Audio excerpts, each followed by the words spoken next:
हा, हे समोर तुम्हाला जे चित्र दिसतंय याच्यातनं मी तुम्हाला डायबेटिक समजावून सांगण्याचा प्रयत्न करणार आहे. याच्यामध्ये उदाहरण घ्यायचं आहे आपलं घर आणि आपलं शरीर. आपल्याला घर चालवण्यासाठी काय काय लागतं, तर ज्याप्रमाणे घराचं भाडं देणं आहे, जेवण आणि इतर गोष्टींप्रमाणे जशी पैशाची गरज लागते घर चालवण्यासाठी, त्याचप्रमाणे आपल्या शरीराला ऊर्जा मिळवण्यासाठी अन्नाची गरज लागते आणि त्या अन्नापासून तयार झालेलं असतं ग्लुकोज, त्याची गरज लागते. तर ग्लुकोज तयार करूनच आपलं शरीर आहे. ग्लुकोज म्हणजे शरीर,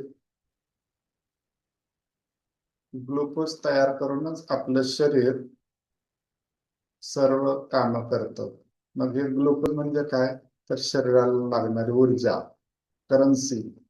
घर चालवायला जसं पैसा लागतो तसं शरीर चालवायला ग्लुकोज लागतं. आणि हे ग्लुकोज म्हणजे काय, तर एक प्रकारची साखर आहे. या चलनाशिवाय जीवन कसं अशक्य. जर ग्लुकोज तयार झाली तरच शरीर चालू शकतं. तर आपण पुढचा भाग पाहणार आहोत. हे झालेलं ग्लुकोज आहे ते कशा प्रकारे शरीर खर्च करणार आहे. तर याच्यात दोन प्रकार राहतात ग्लुकोज खर्च करण्याचे. एक आहे व्हीआयपी खर्च, म्हणजे आपला मेंदू आणि किडनी आहे, त्यांना काय, ते काय व्हीआयपी ऑर्गन्स आहेत आणि त्यांना ग्लुकोज कमी पडू नये म्हणून शरीराने वेगळ्या प्रकारची रचना केलेली आहे. तर मेंदू आणि किडनी यांना प्रत्येक सेकंदाला ग्लुकोजचा पुरवठा लागतो, त्याशिवाय ते जगू शकत नाही. म्हणजे सतत ग्लुकोज हे मेंदू किडनीला लागतं. आणि साठवणूक करणारे स्नायू हे काही तास ग्लुकोज शिवाय राहू शकतात किंवा साठवलेली चरबी वापरू शकतात. मग अशा प्रकारे खर्च केलेला आहे ग्लुकोजचा. व्हीआयपी तातडीचे मेंदू, किडनी आणि डोळे यांना सतत ऊर्जा पाहिजे, तर साठवणूक करणारे म्हणजे स्नायू आणि चरबी ही ऊर्जा साठवून ठेवू शकतात.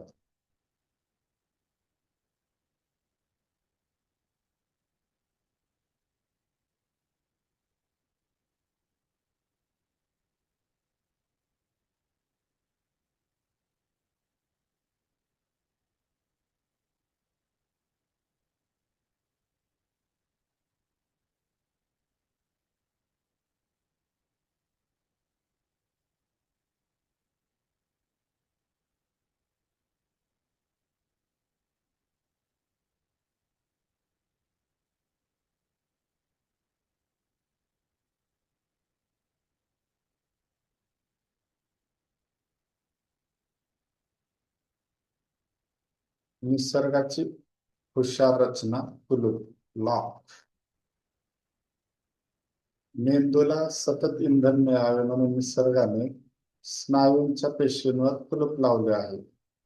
अन्नाची पूलता असेल तरच हे कुलूप उघडते.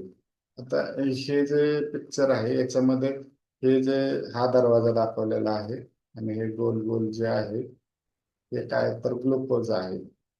मग मेंदू आणि किडनीला हे ग्लुकोज सतत पाहिजे राहतं, सतत पाहिजे राहतं, म्हणून त्याच्यावर कुठल्याही प्रकारचं कुलूप नाही लावलेलं. आणि जे मसल्स आहेत किंवा चरबी आहे ते काय करू शकतात, तर ग्लुकोज शिवाय काही तास ते व्यवस्थित राहू शकतात, म्हणून इथं त्यांना कुलूप लावलेलं आहे.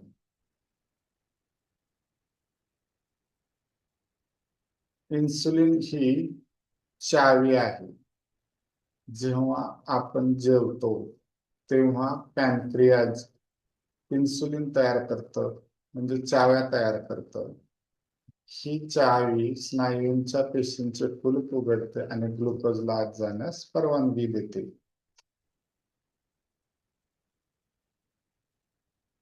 म्हणजे हे आपलं पोट आहे. ज्यावेळेस आपण अन्न खातो त्यावेळेस ते अन्न पचन झाल्यानंतर काय होतं, जी पॅनक्रियाज आहे म्हणजे जे ग्लुकोज बनवणारी ग्रंथी आहे, ती काय करते तर अशा चाव्या तयार करते. आणि ही जी चावी ज्यावेळेस जे मसल्सचे सेल्स आहेत त्यांना जाऊन चिटकते, त्याच वेळेस फक्त हे कुलूप उघडतं आणि रक्तातली जी साखर आहे म्हणजे ग्लुकोज आहे ते त्या पेशींपर्यंत जातं आणि त्या पेशी मग हे ग्लुकोज युटिलाइज करतात. जर ही यंत्रणा परिपूर्ण आहे तर टाईप 2 मधुमेह का होतो हे महत्वाचं कारण आहे. हा आजार फक्त साखर वाढणे नाही, तर या कुलूप आणि चावीच्या यंत्रणेत बिघाड होतो. डायबिटीस कसा तयार होतोय तर हे मसल आहे आणि हे मसलला लावलेलं कुलूप आहे आणि ही त्याची चावी आहे. पण काय होतं, हे जे कुलूप आहे, कुलूप आणि चावी ह्या दोघांमध्ये बिघाड निर्माण होतो आणि त्याच्यामुळं टाईप 2 नावाचा मधुमेह तयार होतो. खरा शत्रू इन्सुलिन रेजिस्टन्स आहे. मेन शत्रू कुठला आहे? Insulin resistance. याला आपण शरीर जंग लागणे असं म्हटलं तर काय हरकत नाहीये. इन्सुलिन रेजिस्टन्स म्हणजे कुलपावर चढलेला जंग किंवा गंज. चावी उपलब्ध असूनही गंजलेल्या कुलपामुळे दरवाजा उघडत नाही.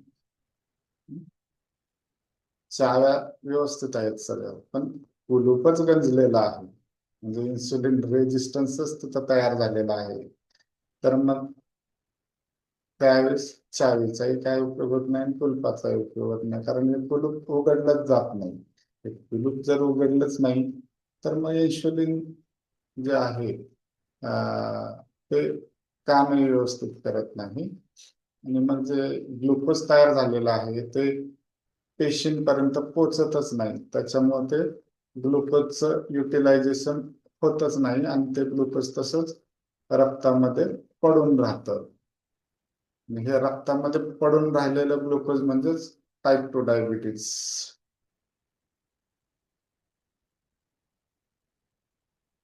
एकीकडे पूर तर दुसरीकडे दुष्काळ अशी परिस्थिती शरीरात निर्माण होते. दरवाजा न उघडल्यामुळे ग्लुकोज रक्तातच अडकून राहते, म्हणजे रक्तातली साखर वाढते, म्हणजे रक्तामध्ये साखरेचा ग्लुकोजचा पूर आलाय असं राहतं. तर आतील पेशी ऊर्जेसाठी उपाशी राहतात. म्हणजे ही रक्तात साखर आहे भरपूर प्रमाणात, पण ही रक्तातली साखर मसल पर्यंत येतच नाही, कारण मसल्स ज्या सेल्स आहेत त्या कुलूप उघडूच देत नाहीत. त्यामुळं आहे तशी साखर रक्तातच पडून राहते. शरीर त्या साखरेचं युटिलायझेशन करतच नाही. त्यामुळे हा टाईप 2 डायबिटीस तयार झालेला राहतो. तर याच्यात दुहेरी नुकसान होतं. मधुमेहामुळे काही अवयव उपाशी राहतात म्हणजे मसल स्नायू, तर काही साखरेच्या पुरामुळे खराब होतात. उदाहरणार्थ डोळे आणि किडनी. मागच्या स्लाइड मध्ये आपण काय पाहिलेलं होतं की डोळे आणि किडनी हे जे प्रकार आहेत, डोळे, किडनी, आणखी मेंदू, तर यांना जे आहे तर यांच्या सेल्सवर काय आहे तर कुलूप लावलेलं नाहीये. पण मग आता रक्तामध्ये काय झालेलं आहे तर महापूर आलेला आहे ग्लुकोजचा. तो काय तो महापूर काय करतो तर जे ग्लुकोज जे आहे ते मग डायरेक्ट कुठं कुठं सोडत राहतो, डोळ्यांमध्ये जास्त सोडत राहतो, किडनीमध्ये जास्त सोडत राहतो आणि ब्रेनमध्ये सोडत राहतो. मग मग काय होतं तर मग डोळ्यांना त्रास होतो, डोळ्यांच्या नसांना त्रास होतो. हे सगळं साखरेच्या अतिरेकामुळे होतं. पण दुसरीकडं काय होतं, जे मसल्स आहेत ते उपाशी आहेत, त्यांना साखर मिळत नाही, त्याच्यामुळे मसल इथं ब्रेकडाऊन व्हायला लागतात, म्हणजे मसल्स खराब व्हायला लागतात. तर मग हे कसं दुष्टचक्र आहे, तर जेव्हा पेशी चरबी जाळून ऊर्जा मिळवतात तेव्हा तयार होणारा कचरा कुलपावर अधिक जंग चढवतो आणि आजार बळावतो. म्हणजे हे मसलनी चरबी जाळून ऊर्जा तयार झालेली आहे इथं, त्याच्यामधनं हानिकारक कचरा निर्माण झालेला आहे. त्याच्यामुळं रेजिस्टन्स आणखी जास्त झालेला आहे, म्हणजे कुलपावर आणखी गंज जास्त चढलेला आहे. आणि हे गंज चढलेलं कुलूपच सगळ्या ह्या सायकलला कारणीभूत आहे. आणि हे गंज चढलेलं कुलूप म्हणजेच इन्सुलिन रेजिस्टन्स. तर ह्या आजाराची मूळ कारण काय आहेत, म्हणजे टाईप 2 डायबिटीस या आजाराची मूळ कारण काय आहेत, तर फुलपावरचा जंग आपोआप येत नाही. अनेक वर्षाच्या या सवयींमुळे आजाराची मुळे घट्ट होतात. तर याच्यातलं मेन काय आहे, चुकीचा आहार. म्हणजे जे आपण जंक फूड घेतो, अति गोड खातो किंवा जास्त कार्बोहायड्रेटचे पदार्थ जास्त खातो, ह्या चुकीच्या सवयीमुळेही शरीरामध्ये ग्लुकोज जास्त तयार होतं आणि जास्त झालेलं ग्लुकोज टाईप 2 डायबिटीस तयार करतं, कारण ते युटिलाइज होत नाही म्हणून. दुसरा प्रकार आहे व्यायामाचा अभाव. व्यायामच केला नाही तर ग्लुकोजचे युटिलायझेशन होणारच नाहीये. ताणतणाव, हे तर सर्व आजकालच्या जगामध्ये ताणतणाव नाही असं काही नाहीये, तर सगळीकडे ताणतणाव आहे. त्याच्यामुळे टाईप 2 डायबिटीज हा जो आहे तो बऱ्यापैकी लोकांना होतोच. भारत हे टाईप 2 डायबिटीजचं माहेरघर असं समजलं जात आहे. त्यात चौथा प्रकार आहे अपुरी झोप. झोप जरी व्यवस्थित नाही झाली तरी शरीराचं मेकॅनिझम व्यवस्थित चालत नाही आणि त्याच्यामुळे टाईप 2 डायबिटीस होण्यास मदतच होते. आणि लास्ट कारण आहे अनुवांशिकता. त्याच्या पिढ्यानपिढ्यापासून त्यांना टाईप 2 डायबिटीस आहे, तर तो पुढच्या पिढीमध्येही त्याची थोडीफार तरी लक्षणं ही उतरणारच आहे. म्हणून जेनेटिक्स, अनुवांशिकता ही याच्यात कारणीभूत ठरते. आता एक झाडाचं उदाहरण देतो, झाडाच्या बुंद्याचं. बुंदा, इन्सुलिन रेजिस्टन्स. सर्व वाईट सवयी एकत्र येऊन एकच मुख्य समस्या निर्माण करतात, इन्सुलिन रेजिस्टन्स. हाच या आजाराचा आधार आहे, म्हणजे बुंदा आहे. तर झाडाचा बुंदा खराब आहे, झाडाची मुळे खराब झालेली आहे, तर त्याला येणारी फळं कशी असतील, तर ती खराब राहणार, सडकी राहणार. म्हणून जर मुळे आणि बुंदा तसाच राहिला तर या झाडाला आजाराचे फळे, म्हणजे अवयव निकामी होणे म्हणतात. तर झाडाचा बुंदा खराब झालेला आहे, मुळं खराब झालेली आहेत, म्हणजे शरीराला डायबिटीस झालेला आहे. हे झाड म्हणजे शरीर आहे आणि हे जे आजार आहेत म्हणजे त्याची ही खराब फळं आहेत. तर डायबिटीस झाल्यानंतर कोणकोणते आजार होतात, तर मज्जातंतूंचे आजार म्हणजे डायबेटिक न्यूरोपॅथी.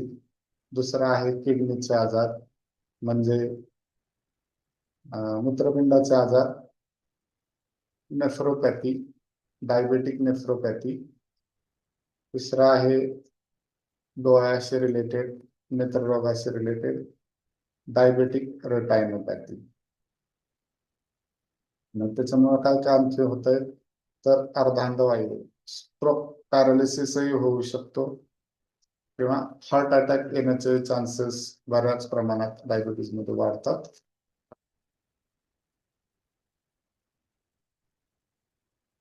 हळूहळू वाढणारा वृक्ष आहे. डायबिटीज हा काय आहे, हळूहळू वाढणारा वृक्ष आहे.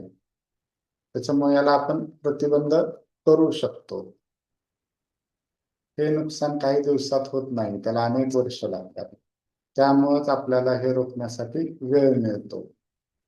हे बघा, हे झाड आहे सुरुवातीचं, किती छान आहे. म्हणजे आपल्याला ज्यावेळेस डायबिटीज नसतो, कुठले आजार नसतात, त्यावेळेस ते झाड खूप छान वाटतं. पण जसे वर्ष जातील, आपलं चुकीचं खानपान असेल, चुकीच्या सवयी असतील, तर मग हे आपलं शरीर या झाडासारखं होऊन जातं आणि सगळ्या गुंतागुंती त्या होतात. पण याला बरीच वर्ष लागतात. त्यामुळे आपल्याला ज्या ज्यावेळेस हे काही सिमटम्स जाणवायला लागतील, त्या त्यावेळेस सावध होणं गरजेचं आहे आणि त्याला प्रतिबंध करणं हे गरजेचं आहे. आता ह्या सर्व याच्यातनं सारांश काय निघतो टाईप 2 डायबिटीजचा, तर शरीरात ऊर्जा तयार होते. ही ऊर्जा होऊन होऊन तयार होऊन काय होतं, तर ग्लुकोज जे आहे ते पेशी वापरू शकत नाहीत, म्हणजे तिथं रेजिस्टन्स तयार होतो. आणि हे सर्व आपण चेंज करू शकतो टाईप 2 डायबिटीज, तर लाईफस्टाईल, चांगली जीवनशैली वापरून आपण टाईप 2 डायबिटीस नियंत्रणात आणू शकतो. म्हणून मधुमेह हा फक्त साखरेचा आजार नसून तो पेशींना लागलेला जंग आहे. हा जंग कसा काढायचा, तर आपण दुसऱ्या पार्ट मध्ये पाहणार आहोत. आणि टाईप 2 डायबिटीजचे असेच वेगवेगळे वेगवेगळे पार्ट आपण इथून पुढे तयार करणार आहोत आणि त्यातनं तुम्हाला टाईप 2 डायबिटीज हा याच्याबद्दल पूर्ण डिटेल माहिती मिळणार आहे. तर मित्रांनो, तुम्हाला असेच मेडिसिन रिलेटेड, म्हणजे homeopathic medicine related, homeopathy related, नैसर्गिक जीवनशैली रिलेटेड असे वेगवेगळे नवीन नवीन व्हिडिओ पाहायचे असतील तर चॅनलला सबस्क्राईब करून ठेवा, म्हणजे तुम्हाला नवीन व्हिडिओज मिळत राहतील. धन्यवाद.